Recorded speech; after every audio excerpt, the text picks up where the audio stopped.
Welcome inside the Fantasy Stock Exchange. Danny and Bush coming at you with another Hot Commodities episode. Today we are talking mid-round running backs. We're going to do a little buy or sell, and we got a little twist on this. So we're also going to talk the 5 running backs that we've selected are they're all veteran guys. They're all like older running backs, been in the league for a while. We're basically going to determine whether or not they can continue the fantasy relevant. Some of these guys have been superstars in fantasy before, but they're at a different point in their career now, and we're going to see how their value lines up this year. So, Danny, how are you doing today?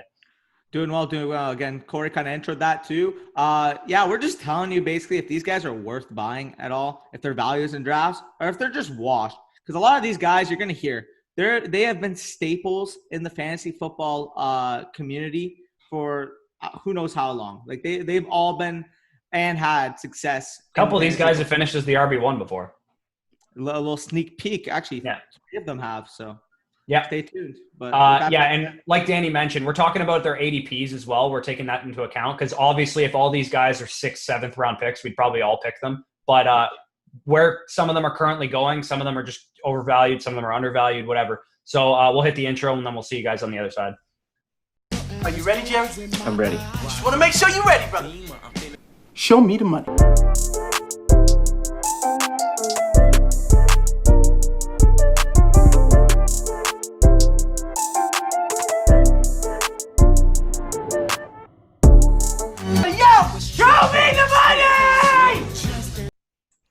All right, so the first guy we're getting into, as we mentioned, some of these guys have finished as the RB1. This guy's one of them. Todd Gurley. He's currently going off the board as the RB16 or the 303 in terms of what round he's being picked. And the biggest concern for Todd Gurley is obviously his physical health. The knee is a big-time issue. It's been an issue for a while. And when the Atlanta Falcons signed him, they weren't even actually sure whether or not his arthritis or whatever you want to call it was cleared up and he'd be able to play in 2020. So when looking at Todd Gurley's situation, objectively, it looks really good, right? Like he's the only running back there. They have freaking like Ito Smith and like Brian Hill, like just complete jags that are with him there, right? But where did Todd Gurley make his money in 2017 and 2018 when he was the RB1? It was in the red zone. He had a lot of touchdowns during those times. There was times where you'd start him and you'd expect 2 touchdowns a game because he was pretty much the entire Rams offense in that scheme. He had 59 red zone touches last year and 12 touchdowns, which ranked 3rd in the NFL. And he ranked number 1 in 2017 and 2018 with over 70 per season, those past 2 seasons. And Devontae Freeman only vacates 25 red zone touches from this Atlanta offense, which ranked 25 in the NFL. And additionally, the Falcons ranked number 2 in the NFL in pass percentage in the red zone at 63%. And the Rams were like among the league best in terms of running the ball in the red zone at 47%. And they were also just far more efficient in the red zone. So, I mean, the volume in general, especially where Gurley is most used, goes down significantly. Even if he is the only guy there, which he is, it's so much different than when he was in LA because LA ran the ball in the red zone like good teams do a lot more than Atlanta did. Yeah, for sure. I mean, touching upon that, you mentioned, we've said so many times on this channel, when it comes to Dirk Cutter, gold for fantasy football tight ends. And receivers.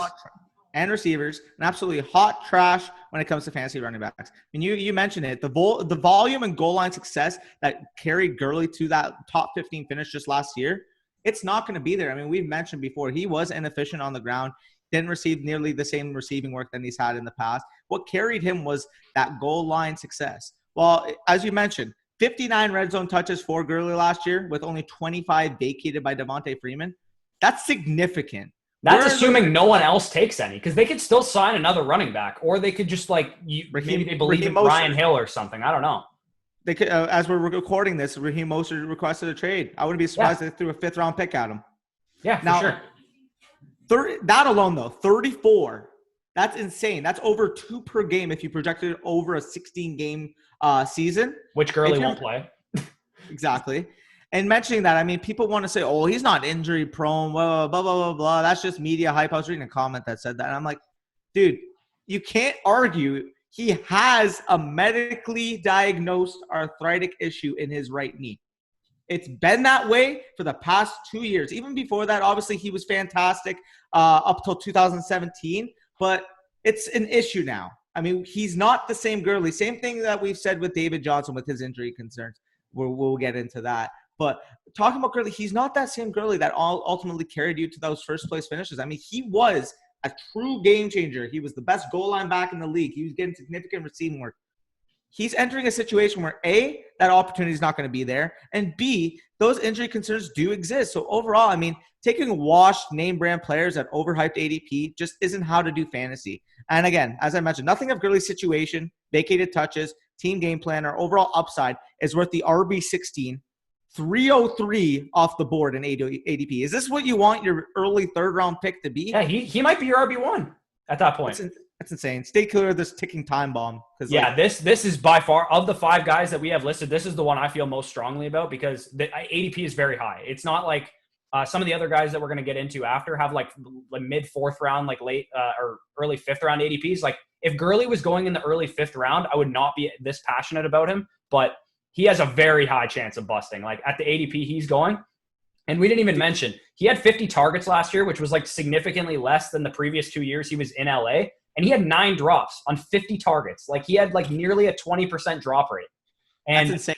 I think, to be honest, I think the coaching staff in Atlanta will know that, and they'll use Brian Hill or Ito Smith on receiving downs. They'll probably just use Gurley as like a 1 and 2 down banger, which, I mean, Gurley used to be good at that, and that's a valuable role in a good offense, but not in Dirk Cutter's offense.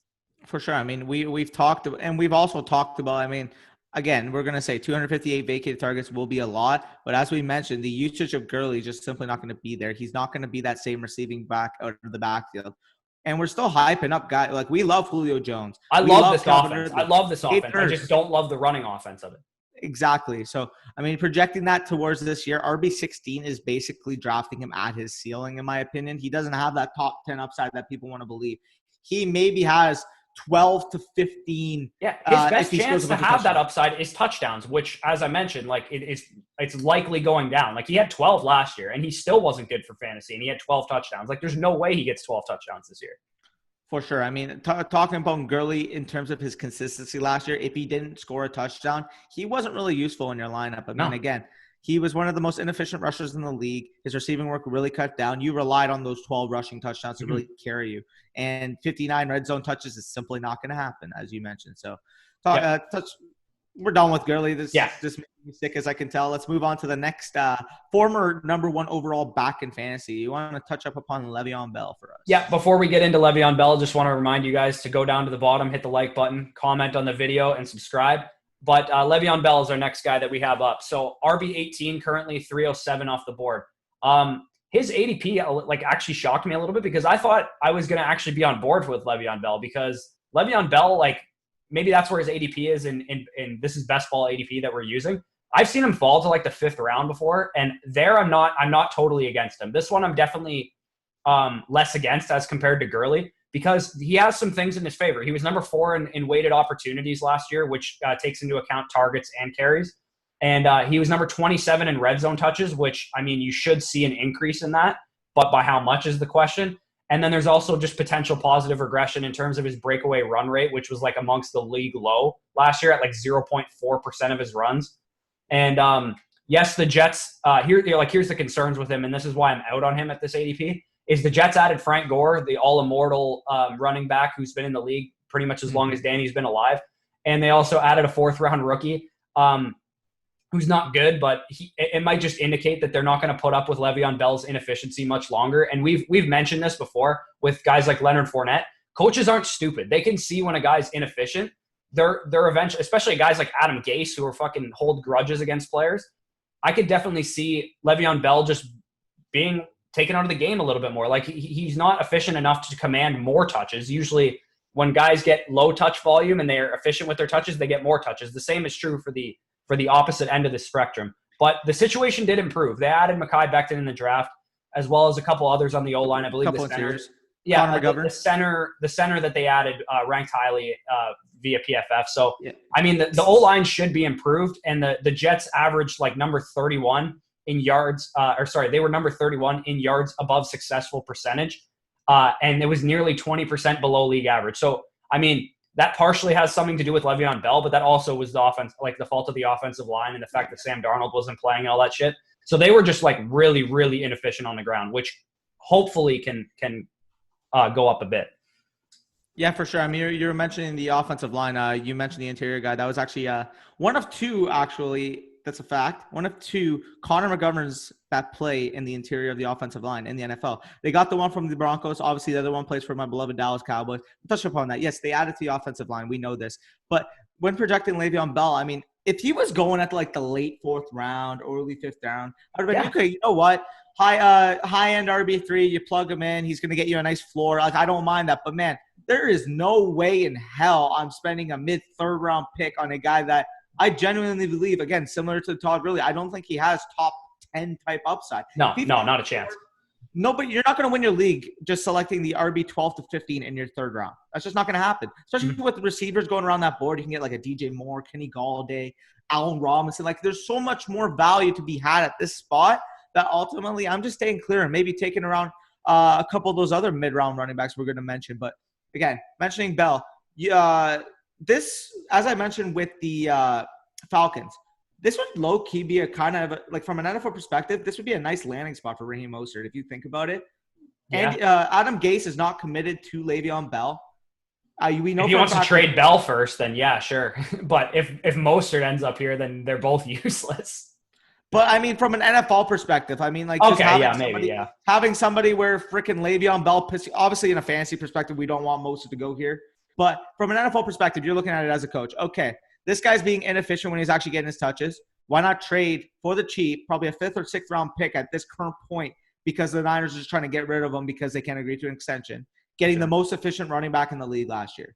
I mean, that's definitely a big signal to Bell saying, hey, pick up your game, or you know what, we got another replacement for you that was actually really good with their touches in a system before. So, I mean, that's all projecting. I'm not going to get into that as to why I'm off Bell. Just touching on Bell, again, as you mentioned, they added to the receiving game. We know this. When Sam Darnold is healthy, they do want him to develop, and that's the only real way they're going to find out if he's their franchise savior. They're not going to do it by giving put it into freaking Le'Veon Bell's gut 320 times in a season, especially at the inefficiencies he was at last season. So, I mean, overall, if you're getting him as like a low-end RB2 at the late 4th round, I understand it, but there's no way in heck I'm taking not a chance. In the 3rd round. It does not make sense. Yeah, and touching on, people might wonder this. I don't know if people do, but when Sam Darnold wasn't in the lineup, Le'Veon Bell was actually better for fantasy. So it wasn't even an issue of like, oh, well, like if Sam Darnold plays a full 16. No, like he got 7 targets a game when Sam Darnold was out of the lineup. So he, especially from a PPR perspective, was actually much better without Sam Darnold because Luke Falk or whoever the quarterback was just checking it down constantly. A wild stat I actually came across was Adam Gase has literally only given 11 goal line touches total over the last 3 years to running backs since he's been a coach, which was just wild. And as I mentioned, Bell didn't rank highly in red zone attempts, which is weird because he had a lot of carries. But it's partially because the Jets ranked 3rd in pass percentage in the red zone. And, I mean, like I said, good teams run the ball in the red zone. Jets aren't a good team. So, yeah, we can move on to the next guy who we're both all the way out on this guy too. So I promise it'll get positive after this. But touching upon last season with Sam Darnold, you mentioned the splits. I mean, I kind of wanted to like take a look at basically the receiving volume of it. And yeah, you mentioned with that, outside of that split, he averaged 2.5 PPR points per game more, and the targets 7.5 over 7.5, 7.67 without Sam Darnold, 4.58 with Sam Darnold. I know. That's significant. Yeah, it's a big time.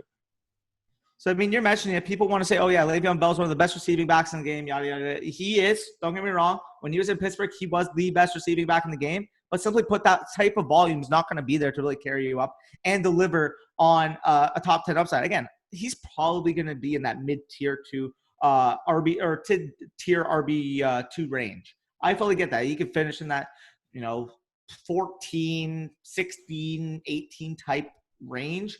That's not a guy you want to spend your 3rd round pick on. No, he's a guy. He's the perfect guy. If you can get him as your flex or as your RB3, perfect. Because then you have 2 guys you can get. Because he can give you upside from that perspective. Because if he finishes as a RB15 or whatever, and he's your flex spot, then that's great. Because you likely already have 2 guys that are like top 10 running backs. So from that perspective, he's definitely worth it. But if he's your RB1 or RB2, which he could be if he's your early 3rd round pick, like there's no way he's gonna return value for you. So getting into the next guy here, we got David Johnson, and RB22 right now, 401 off the board, which is fucking way too high for David Johnson for me. Like Another this one, former RB1. yeah, another former RB1. So yes, DJ ranked. Here's the argument that I've heard all the time.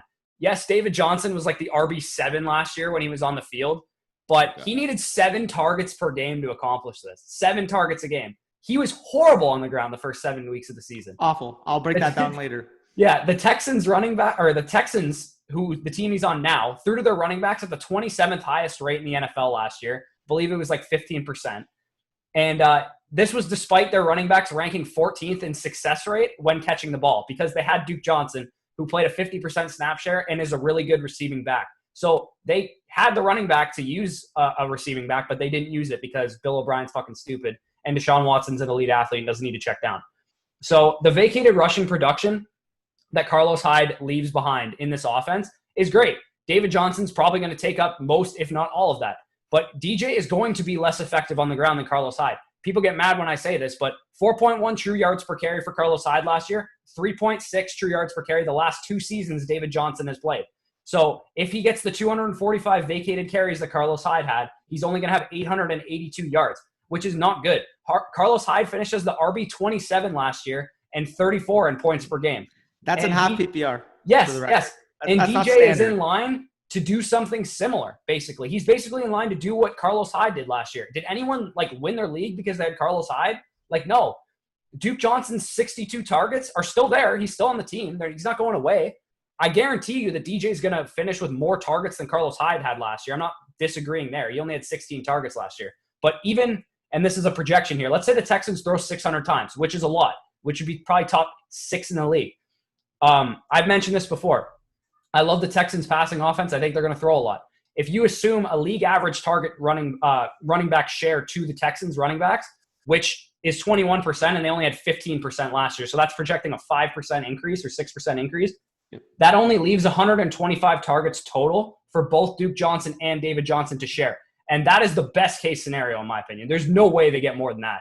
The more likely scenario probably is like an 18% target share, which is about halfway in between on 580 attempts, which would equate to 100 targets. And if Duke Johnson gets another 60, that only leaves 40 targets for David Johnson. Yeah, for sure. I mean, touching upon that, you're mentioning the running back rushing efficiencies last year. 55th in true yards per carry, 48th in yards created, 63rd in yards created per touch, 54th in evaded tackles, 36th in breakaway run rate. Guys, there's 32 starting running backs in the league. Obviously, he's getting outperformed by backups here too. I mean, you're going to mention obviously the volume that's in consideration, but still, he is only top 40 in one of those categories. Awful. Yeah. When you're talking about the Texans target rate, Corey briefly mentioned that 15.3% of the total team targets last year were to the running back position. Well, how does that correlate? Oh, David Johnson's a good receiving back. That can raise value. Yeah. Duke Johnson is a really good receiving back as well. It'll go up a little bit. It'll probably go up a little bit, but not by, as I said, 18% from 15.3 is a pretty significant increase. Yeah. Yeah. I mean, touching upon it though, Duke Johnson, 62 targets last year. That's not going to go anywhere. And again, as you mentioned, if the target rate goes up, it's going to supplement Duke Johnson's targets as well. It's not just going to go strictly to DJ or the other DJ, David. Yeah. So overall, with DJ, you're getting a super inefficient lug in the rushing game because that's what he basically is right now, a super inefficient lug with limited upside as a receiver due to the offense the Texans run. Hard pass as the RB22. I mean, that's just ridiculous to me. And if you're taking this guy at the 401, if he was a mid-5th round pick. Yeah, that's where I would consider him as well. Okay. But early 4th, I mean, again, as I mentioned, the type of receivers, an Adam Thielen type is going in this range. And you're going to take – is someone actually going to take David Johnson over an Adam Thielen? That's no way. Insane. There's no way that David Johnson finishes as a top 15 running back, in my opinion. I think there's not a chance. Carlos Hyde, the volume Carlos Hyde got last year was crazy. It was really good. And he was only the RB 34 in points per game. Ronald Jones was better than him from a points per game perspective. So, I mean, yes, David Johnson has more receiving upside, but he's just not that good anymore, guys. Just get over it. Do you have anything else on DJ, or can we get into some more positive guys here? I just wanted to mention something a little bold. I mean, this is going to go way off of the consensus fantasy football ADP ranks, everything consensus. Ronald Jones is going to finish higher than David Johnson this year. Fuck, I have him ranked 15 spots higher than David Johnson. It's gonna happen, and the fact that David Johnson's going 3 rounds earlier is just insane. Just insane. I mean, you can get a guy like Ronald Jones, James White, these type, especially if you're in a half PPR, full PPR format. What's the difference between James White and David Johnson at this point? Literally, I mean, take the value. Especially at least one of them's going to get thrown the ball. Facts for sure. But as you were mentioning, let's get a little more positive. It's odd that the first 3 names we talk about, all former first overall running backs that we're all fading. And the next 2 guys we're talking about never finished as the RB1, yet we love their value. So Go on, Mark Ingram. Yeah, RB28 off the board, 506. Yeah, this is by far the one that I don't know. I really like the next guy too. I love the next guy. Yeah, all right. So RB28 and 506. The reason I like this guy is because of the value. He's like a mid-5th round pick. If he was going around where David Johnson is going, I'd still probably be interested a little bit, but this is definitely, he's appropriately valued in my opinion, maybe a little undervalued. Okay, so Mark Ingram, I already know what you're thinking. Yes, they drafted J.K. Dobbins. J.K. Dobbins is a stud. I love J.K. Dobbins. He was my RB2. If you remove the 172 carries that Lamar Jackson had from this offense last year, they still had 420 carries to go to the running backs. Like, this offense ran the ball almost 600 times last year. And if you remove the quarterbacks, they still had like 420. So, and those 420 carries are not your average 420 carries, because the running backs in this offense are going to see the lightest fucking boxes they've ever seen. And they're going to see everyone's attention off of them because everyone is scared shitless of their quarterback. So Mark Ingram finished as the RB8 last year on only 202 carries. That would leave 218 in the backfield for Dobbins, Justice Hill, Gus Edwards, whoever else is there. And not to mention, this is a big narrative that I don't think people are taking into account, especially with rookie running backs. No preseason is looking like it's going to happen. It looks like we're not going to have a preseason. The veteran running back, who is Mark Ingram in this backfield, will likely be solidified as the starter to start this season. I expect all the rookie running backs, Jonathan Taylor, Clyde Edwards-Helaire, J.K. Dobbins, even DeAndre Swift and Cam Akers. I expect them to struggle out the gate to regain the starting edge over the veteran incumbents in their backfield. Ingram is going off the board at a point where he's your 3rd or 4th running back or like a flex spot. And he's likely going to be a top 5 running back to start the season. Why do I say that? This is the beginning of his schedule. He has he has 5 defenses that all rank in the top or bottom half of the league in rush defense efficiency.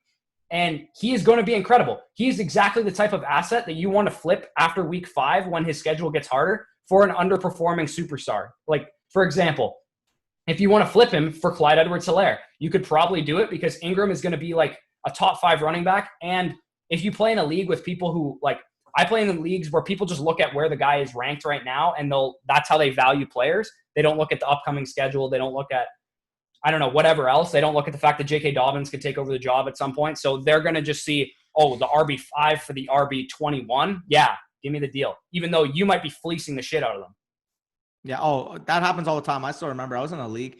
I guess Paul Richardson had like a huge start. He was like a top 20 wide receiver. Somebody ended up flipping him for let me think. It was like Mike Evans or something like that. Mike Evans underperformed or something to start the season. A guy flipped like Paul Richardson and a 3rd string running back for him. I'm like, what the hell is going on? Because that's what's going to happen. Most home leagues, people look at where players average points per game and don't actually take into account external factors that would affect that. Yeah. And mentioning Mark Ingram, we touched upon it. As we have mentioned multiple times on this channel, Mark Ingram is the absolute perfect mid-round running back when you're pairing a high upside rookie with like a Taylor, if you take Edwards-Helaire in the 3rd round, you need someone like Mark Ingram. For sure. And as much as I love DeAndre Swift, I love him. If I compare DeAndre Swift, maybe he struggles coming out of the gate, getting acclimated to the league, as we mentioned, short and off season. Mark Ingram's the perfect guy to pair him with. As you mentioned, first 5 weeks, get acclimated. That rookie back's going to start exploding. Then maybe you could ship Mark Ingram for maybe an underperforming receiver or even a running back flat out. Or you keep him. He could still be good the whole season too. The only problem I have with him is that once Dobbins starts getting involved and gets acclimated to the league and stuff, I do expect it to be kind of like a 50-50 timeshare, and maybe one of them gets a touchdown one week and one of them gets a touchdown the next week. But I don't expect that to happen at the beginning of the season, especially. If right out the gate, I expect Mark Ingram to dominate this backfield. It's funny you said that. Again, as I mentioned, people they just ignore boring, no upside type plays like Mark Ingram, perennially disrespected because he doesn't have upside. Well, what exactly is upside, as Lucas will always say? The RB8 last year, coming off as the RB28 off the board. You mentioned, okay, maybe J.K. Dobbins will get acclimated in the middle of the season.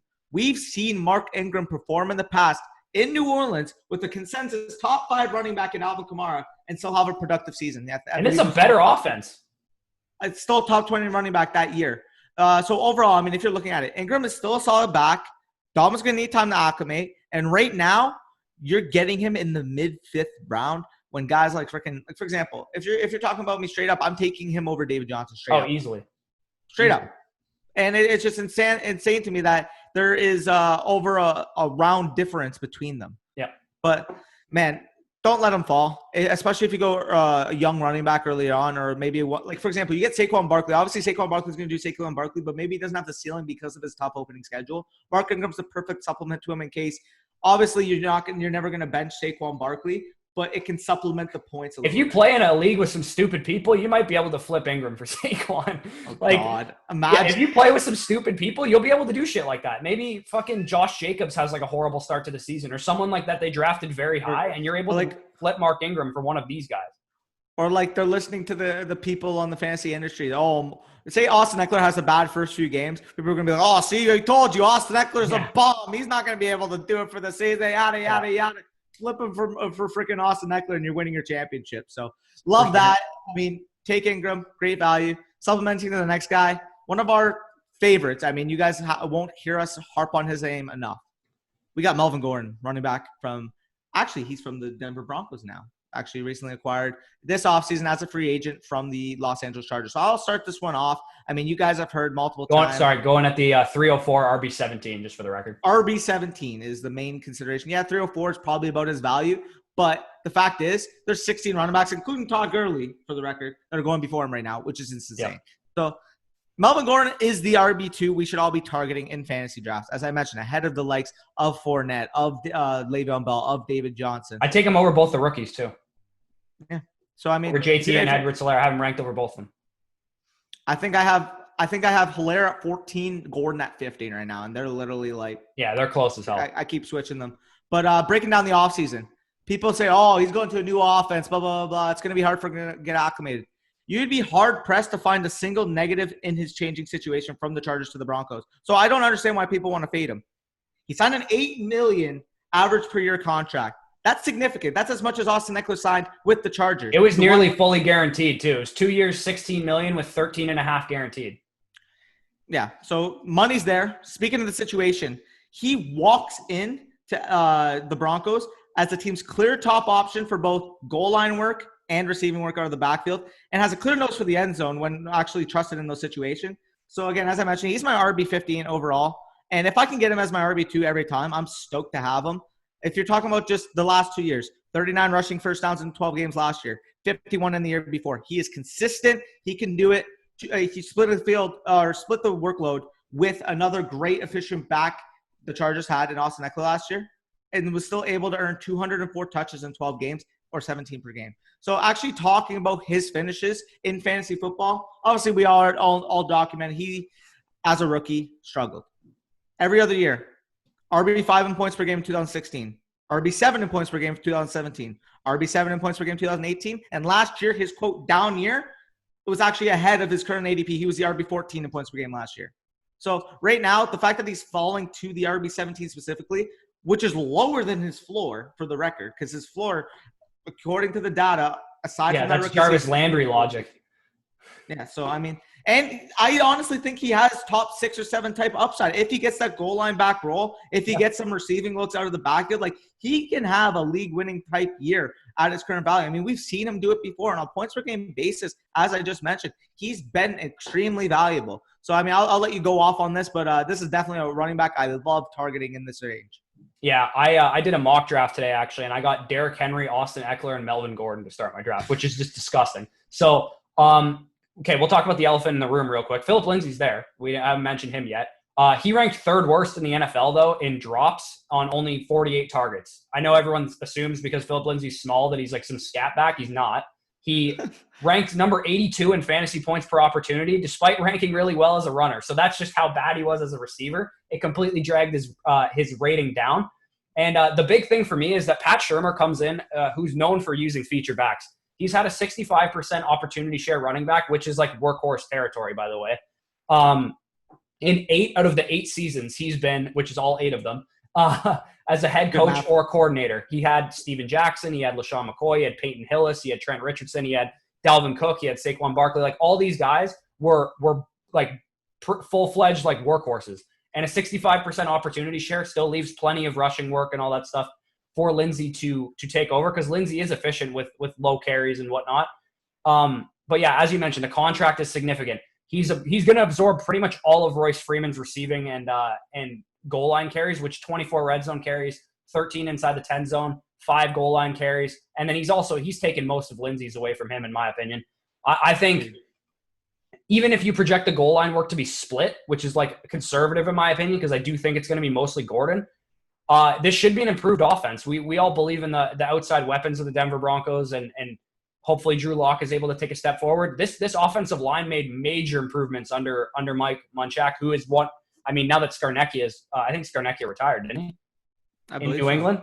Yeah, okay. Mike Munchak's the best offensive line coach in the league. So I definitely, like, Gordon's situation, there's nothing wrong with it, in my opinion. Like, there's not many holes I can poke into his situation. So the fact that he's going outside of the top, 15 running backs, I think he's a lock to finish top 15.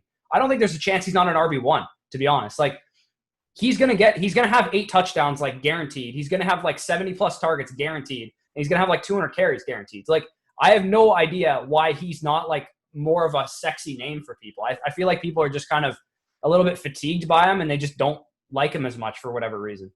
They don't like fantasy winning type assets. That's what happens. Yeah, exactly. You're too busy taking Todd Gurley and David Johnson to actually take a good running back in that range of Melvin Gordon. Yeah, pretty much. But yeah, for sure. I mean, we'll keep singing Melvin Gordon's praises throughout this offseason. I mean, you mentioned the best ball. I actually got him recently in the Scott Fish Bowl. A little quick plug. Don't worry about Corey's dog. We're all good. But yeah, I mean, if you can get Melvin Gordon as the RB17 off the board, that's candy from a baby. Make sure you do it. But aside from that, anything else you want to touch up upon before we get out of here, Corey? No, that should be good. Make sure you guys check out the draft guide. All the order form is below. You guys can pick any one of the 3 packages there. There's some cool features for you. Join the Discord as well. Always talking football, talking Dynasty, talking trades, all that shit. And as I mentioned before, make sure you guys like the video, comment on the video, subscribe, hit the bell icon. We're coming at you 7 days a week with fantasy football content. Let's get out of here and enjoy your Thursday.